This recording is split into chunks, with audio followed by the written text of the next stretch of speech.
The David Pakman Show at davidpakman.com. Welcome to the bonus show. All of the talk about both school shootings and arming teachers have started to generate a conversation about what are known as interchangeably sort of as school officers, school resource officer, police resource officer, educational resource officer. There's a bunch of different names, but the bottom line of it is that it's police officers who are often semi-permanently or permanently assigned to a school system, depending on the size of the school system, or a particular school if it's a really big school. And the dynamic for how these officers' jobs are sort of structured varies not only from state to state, but even from school district to school district. Sometimes it's sort of being there to direct bus traffic and intervene if there's fights on the playground or something like that. Other times it's actually looking out more for students that might be bringing weapons to schools. Other times it's drug-related education. Many of us remember the DARE program, Drug Abuse Resistance Education, which by and large is not a great program, but that's not what we're talking about today. And increasingly, there's sort of more questions about what is the ideal role for these officers in schools. And interestingly, and maybe not surprisingly, there's a really broad range of opinion as to this. There are some who believe that there should just not be any permanent police presences in schools. Like, in other words, that just having a permanent police presence in schools is a sort of unnerving and militarizing element for students, that the idea of seeing an armed in uniform person every single day, sort of like the Mean World Syndrome documentary suggests, that violence in the real world doesn't make people violent, it makes them more scared, and that you're sort of predisposing students just to live a more scared life. The other side of it is, actually, we should be having multiple, we're basically going in the direction of like armed guards, and if not police resources used for it, then security companies can be hired, which will have something very similar to a police officer with a bulletproof vest and a handgun, as many officers also have in their vehicles, an AR-15 style rifle. Yeah, there's probably no one-size-fits-all solution. Sure. I tend to be opposed to having a school resource officer when it comes to an elementary school or a middle school. I don't know what good they could do in contrast to a teacher. If there's a fight that occurs between two 10-year-olds, I think the teacher can probably pull them apart. When you get to high school, I think it does make sense to have an officer there, because then you have drugs, you have actual crimes going on, people getting into serious fights. I think that makes sense. Even with drugs, though, couldn't you make the case that it's better for it to be dealt with as a disciplinary issue by the school than by police? Because one could make the case, and I'm not necessarily making it, although I'm sensitive to, I'm open to this idea, that when a police officer in the school deals with drug issues, which invariably exist, as Pat is pointing out, you risk putting them into that school to prison pipeline that we now know so much about. So I don't know about the drugs part, but certainly the levels of violence that high schoolers can commit are greater than what an elementary school kid can commit. But what's the broader impact on society of having armed police officers in schools? I don't know. At Northampton High School, where I went to high school, we had an armed school resource officer. He ended up having sex with one of the students and was initially reassigned elsewhere in the Northampton Police Department out of the school, and eventually left the police department altogether. Was the student 18, do you know, at the time? I don't think so. I mean, obviously, you still have a power dynamic there, so that can't be tolerated under any circumstances. I don't think she was. Okay. I think that can't happen. I think it was statutory rape, technically, but that ultimately, I think she didn't want to come forward. Like, it became known, but she didn't want to press charges or even confirm that it happened, but it was not really denied. So anyway, that's a unique little story. Probably the biggest scandal in all of my high school that I can remember. There was also one middle school teacher who did have sex with a couple of students, but that's middle school, not high school, so that's a different situation. Anyway, I'm off track now, but I don't know.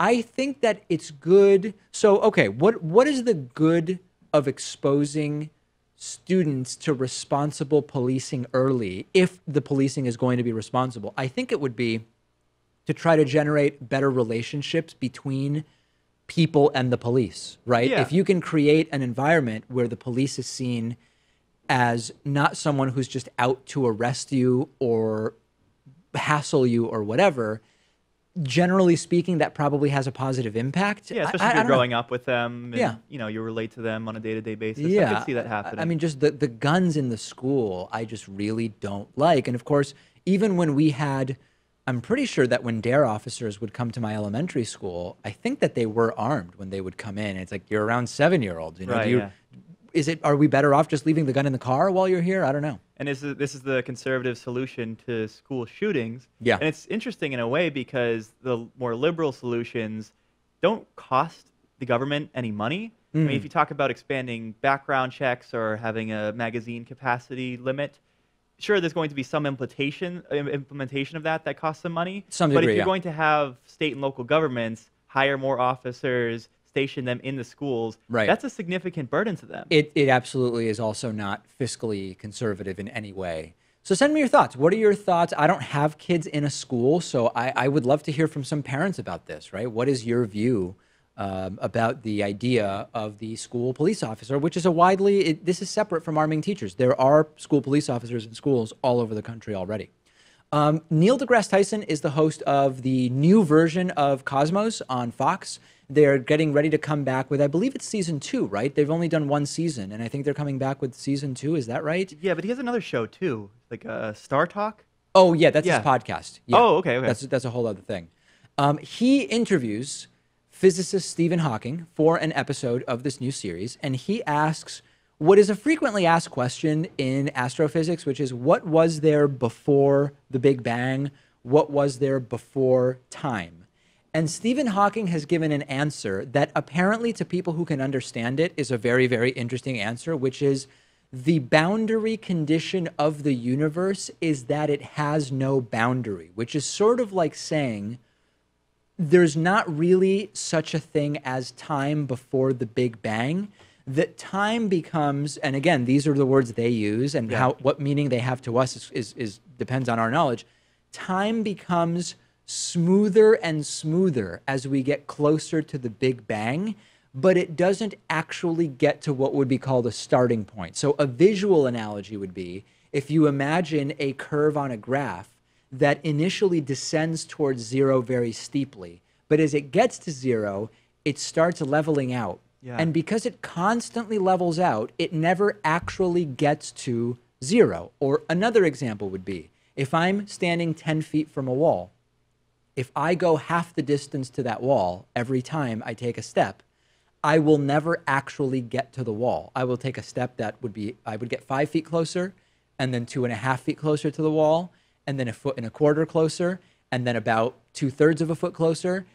I would never actually reach the wall. That's sort of an analogy to think about what Stephen Hawking is saying here, that there is no real time before the Big Bang because we get closer and closer to the Big Bang retrospectively, but never actually get to it. Yeah. That's the explanation. Can I really understand it? No. That's amazing. I mean, we know from Einstein that there's no standard metric of time Sure. that exists in one place in the universe and simultaneously with another place in the universe because of time dilation. Yes. So is it a big step to consider whether or not time would effectively slow down from our perception as you go back and arrive at that 14 billion year point? It's that the hard Big Bang to happened? really think about. I mean, I know that oftentimes when we talk to non-religious, what would we call them? Astrophysicists, I don't know. They often will respond to the idea of you can't explain the start of all this without something like a God. A lot of times they will say, there's no evidence there was a start to it. In other words, just because now we perceive time as sort of forward moving, we were born in this day, on this date, we lived through these dates, and then we died on this day, that we can't really conceive of there not being a before or a beginning, but that those are the types of ideas we have to be open to because we don't really have the answer to this yet. Yeah, Neil deGrasse Tyson has a great quote on this, which is something to the effect of, the universe doesn't require for you to understand it. Sure. You know, like the laws of the universe aren't going to be affected based on whether or not I buy into them. No They doubt just about happen. it. And I think that that is where some very devout religious people sort of go in a way that I don't buy into, which is to fill in anything we don't understand with God did it, which is literally called God of the gaps, right? Filling in the gaps of our understanding with God did it, and that's sort of it. And of course, that's not an ideology that I subscribe to. And that's why religious folks can't make the argument that it had to have been God at the beginning, because, you know, if they try to pin down, oh, well, what happened before the Big Bang, that's supposed to trap you in a corner. Yeah. But really, they have the same answers to that question. Like, has God always been around? Who created God? That's exactly right. They're not being consistent there. You can get to an infinite regression either way. And the question is just sort of, do you feel as though saying God had no, how can you simultaneously believe that questioning what was before the Big Bang exposes that the answer is God, but questioning what was before God is an illegitimate question? Like it just doesn't compute, right? If you can question one, then you can question both. Speaking of science, we talked, 2 weeks ago, about how Elon Musk's Tesla Roadster has been launched into space, into this orbit that will sort of go in the direction of Mars at a certain point. Now there are new articles, including one on Tech Times, which says that there was no sterilization done of Elon Musk's Tesla Roadster, and that they're worried that it could conceivably contaminate Mars with bacteria from Earth. And like, this is, in the world of space exploration, this is a major, major deal, because one of the question marks around going to, an asteroid or another planet is what bacteria are we bringing that the planet may not be prepared for. And we may unknowingly influence, if there were to be bacteria that were alive or some other form of life, or who knows what, we might hurt it merely by showing up with our contamination from being on Earth. Yeah, is that okay, though? Because there are obviously no life on these planets. Do we know that? And we eventually, at Mars, I think we can pretty much say for certain, even though they had water at one point, I don't think we're going to be finding life on that planet. Certainly not living now. Maybe I guess not. Stuff. What about deep down inside the planet or something? I have no idea. Yeah, I guess we don't we're probably really know. not. But is this worth even being concerned about? Especially because if we want to terraform Mars one day and make it suitable for our living conditions, is it okay that we send some of our bacteria over there now? Well, you're thinking pretty far ahead. I guess so. But yeah, I mean, I know what you're saying, which is this is ultimately, if humans are to become a species of the stars. I don't know who it was, if it was Carl Sagan or who that initially used that phrase. The issue of bringing our bacteria all over the solar system is sort of going to have to be dealt with one or the other. I think the concern is that this is not like a planned and carefully choreographed thing. It just seems like it was an oversight and they didn't sterilize the Tesla Roadster. Yeah, it was probably a joke and a promotion in some way for Elon Musk. Like, he probably didn't think it through. I think he said that he likes the idea of millions of years from now, some alien species coming across the car and thinking about what it was used for. Maybe even driving it, I don't know. It must be pretty interesting to be Elon Musk. Yeah, that's what I've discovered, I think. Yeah.